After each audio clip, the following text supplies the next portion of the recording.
I'm Linda Campbell from Your Authentic Self Hypnotherapy, and in this video I want to talk about why giving suggestions alone in hypnosis is totally pointless. Now, a lot of hypnotherapists, unfortunately, are still doing this kind of work where basically the client is in the chair, kind of passively receiving a script that the hypnotherapist is reading to them, which is basically affirmations. There are two reasons why I think this is really ineffective work. The first reason is that people hear what we're saying to them in hypnosis. So a lot of people have misconceptions about hypnosis, that we're going to be asleep, that we're unconscious, that we're not aware of what's going on. And so they're often surprised that they're much more engaged, that they're aware of what's being said, that they have way more involvement in the session than they thought they were going to. I'm kind of laughing to myself because I've had so many people say to me, "Oh, I thought you were going to kind of knock me out, ask me a bunch of personal questions. I wouldn't know what I was saying until afterwards when you told me." That's not what a session with me is like at all.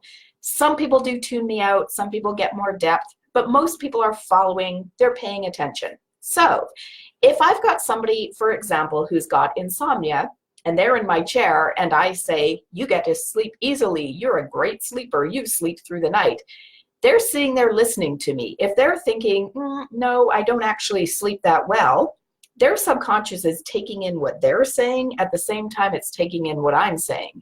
The subconscious doesn't differentiate between the different stimuli. If I'm saying "you get great sleep" and the client's saying "no, I don't," they're basically canceling out the suggestions. So that's problem number one. The client hears what we're saying, and if they can counteract any suggestion I'm giving them, they're not taking in suggestions.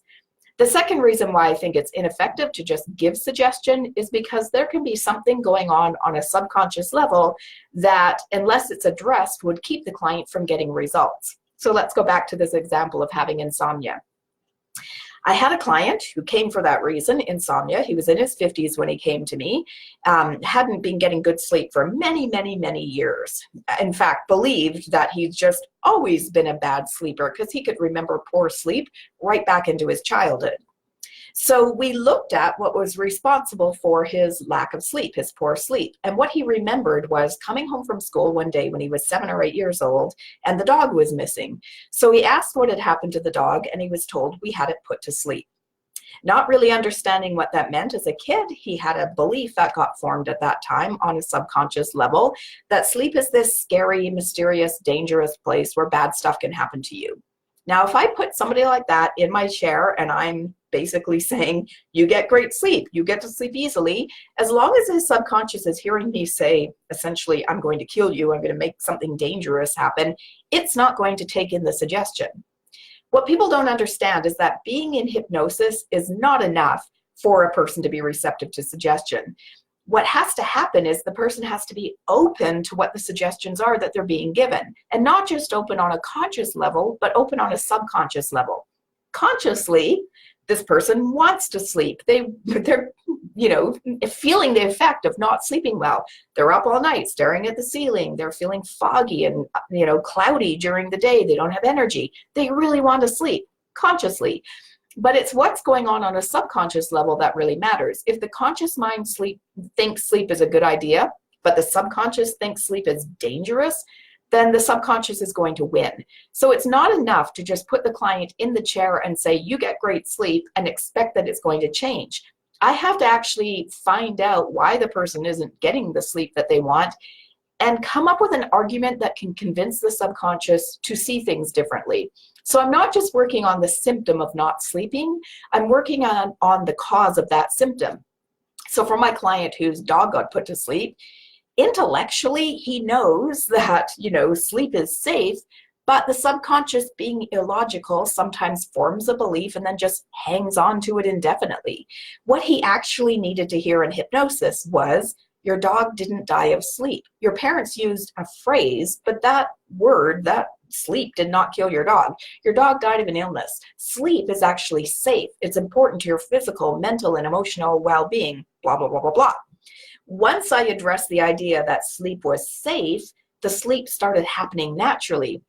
So the two problems with giving suggestions, it doesn't address the underlying cause, and the client can counteract a suggestion. So my approach to hypnosis is not just to give suggestions, basically read a script and give affirmations to a person and hope that it begins to change things.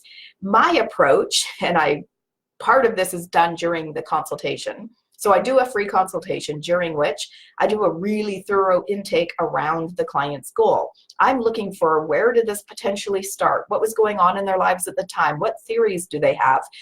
I'm looking for things in the consultation that I might be able to address that might be responsible for the client's problem or habit or behavior or whatever they're coming in to change. But then I'm also prompting them while they're in hypnosis for any additional insight or clarity into their particular goal. Again, a person can sit across the table from me with an idea as to where the problem stems back to, but they may be completely off base. For example, I had a client who came to see me for smoking.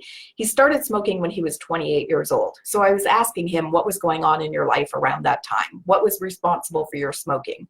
What he told me was that he got his first real job. Everybody there smoked. It was a way to fit in, and it was a way to manage stress.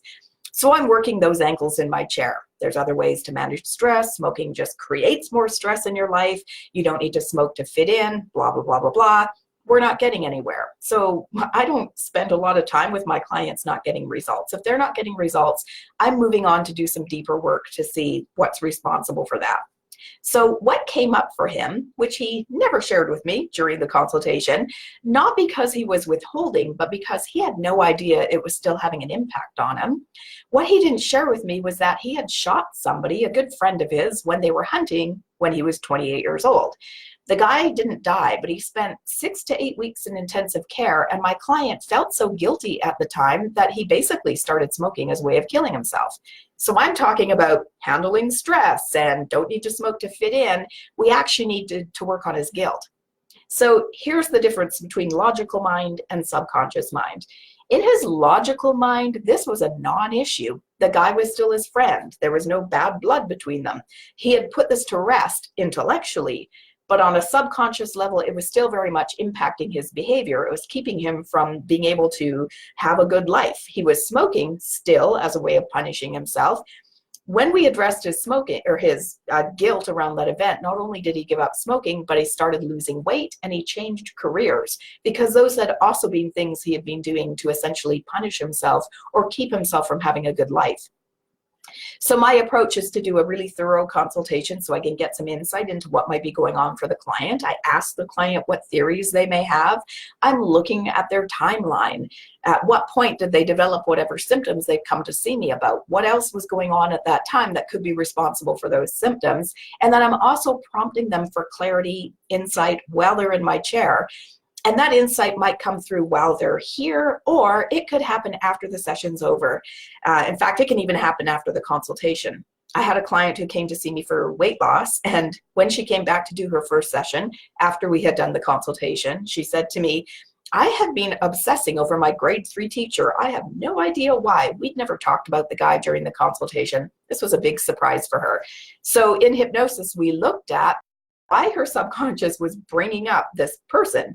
Well, as it turned out, when she was in grade 3, this teacher had done a health unit where he weighed and measured all of his students and then listed them on the blackboard from heaviest to lightest, or lightest to heaviest, pardon me. My client, being one of the heavier kids in class, was watching all these names go up on the blackboard, feeling all anxious that she was essentially being called out in front of all her peers for being the heaviest person. So on a subconscious level, her subconscious knew that this event was still having an impact on her. She had no idea why she was thinking about her grade 3 teacher after our consultation. I really believe the subconscious will point us in the right direction. If we get off track, it goes, no, no, no, you need to come over here. So my work is a little bit different than what a lot of hypnotherapists are doing. I'm not just giving you a bunch of positive suggestions around your goal. I'm looking for the deeper reason under why you're doing what you're doing. So I hope that gives you a little clarity around what might happen during a hypnosis session. Thank you so much for tuning in and have a wonderful day.